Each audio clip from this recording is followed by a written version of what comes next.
Hello అండి, అందరికీ కృష్ణాష్టమి శుభాకాంక్షలు. హలో అండి, welcome back to our channel. ఈరోజు మన వీడియోలో సేమియా ఉప్మాని చేసేసుకుందామా. సేమియా ఉప్మా అంటే చాలామంది ఇష్టపడరు, కానీ ఒకసారి ఇలా చేసుకొని తినండి, చాలా బాగుంటుంది. మరి సేమియా ఉప్మాకి కావాల్సిన ఐటమ్స్ ఏంటో చూసేద్దామా. 1 కప్పు సేమియా, అలాగే పోపు దినుసులు, గుప్పెడు పల్లీలు, కరివేపాకు, ఒక మీడియం సైజు ఉల్లిపాయను తీసుకుని ఇలా కట్ చేసి పెట్టుకోవాలి. ఒక 4-5 పచ్చిమిరపకాయలు, అలాగే బీన్స్, క్యారెట్ని కూడా తీసుకొని ఇలా కట్ చేసి పెట్టుకోవాలి. అల్లం తురుము కూడా కట్ చేసి పెట్టుకోవాలి. ఇలా చూడండి విడివిడిగా ఎలా వచ్చిందో, ముద్ద ముద్దగా లేకుండా సేమియా ఉప్మా చాలా బాగొచ్చింది. మరి సేమియా ఉప్మా ఎలా చేయాలో చూసేద్దామా. ఇందుకోసం ఒక ప్యాన్ పెట్టుకొని ఆయిల్ వేసుకోవాలి, ఒక 1/2 స్పూన్. తర్వాత మనం 1 కప్పు సేమియా తీసుకున్నాం కదా, అది మనం తీసుకున్న గిన్నెలో వేసుకొని లో ఫ్లేమ్లో ఇలా కలుపుతూ బాగా వేంపుకోవాలి సేమియాని. మనం సేమియాని ఇలా వేంపుకోవడం వల్ల సేమియా మనకి ముద్ద ముద్దగా రాకుండా విడివిడిగా వస్తుంది. ఇలా వేంపుకున్న సేమియాని మనం ఒక ప్లేట్లోకి తీసుకోవాలి. ఇలా చూడండి ఎంత మంచిగా వేగిపోయి కలర్ వచ్చాయో. ఇలా ఒక ప్లేట్లోకి తీసుకోవాలి. తర్వాత అదే ప్యాన్లో ఒక 2 స్పూన్ల ఆయిల్ వేసుకోవాలి. ఆయిల్ వేసుకున్నాం కదా, ఆయిల్ కొంచెం హీట్ అవ్వనివ్వాలి. తర్వాత మనం తీసుకున్న పోపు దినుసులు, జీలకర్ర, ఆవాలు, మినపగుండ్లు, శనగపప్పు, పల్లీలు, అలాగే ఒక గుప్పెడు కాజు వేసుకోవాలి. అవన్నీ వేగిన తర్వాత మనం కట్ చేసి పెట్టుకున్నాం కదా, ఉల్లిపాయలు, క్యారెట్, బీన్స్, అల్లం తురుము, కరివేపాకు కూడా వేసుకోవాలి. కరివేపాకు వేసుకున్న తర్వాత మనం వీటిని అన్నిటినీ మగ్గడం కోసం కొంచెం సాల్ట్ వేసుకోవాలి.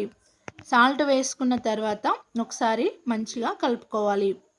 ఇలా కలుపుకున్న తర్వాత మనం వేసుకున్న బీన్స్, క్యారెట్ మగ్గడానికి కొంచెం సేపు మూత పెట్టాలి, ఒక 2 మినిట్స్.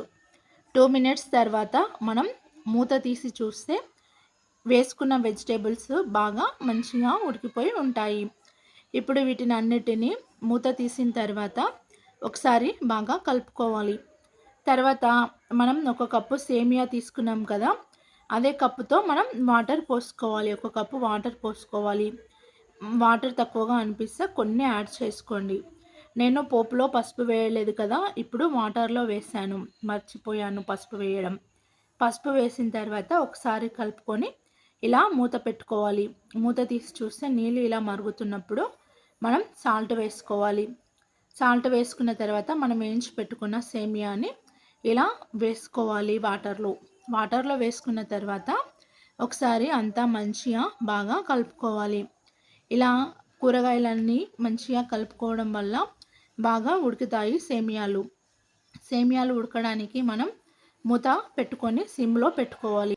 ఒక 2 మినిట్స్ తర్వాత మూత తీసి చూస్తే సేమియా మంచిగా ఉడికిపోయి ఉంటుంది.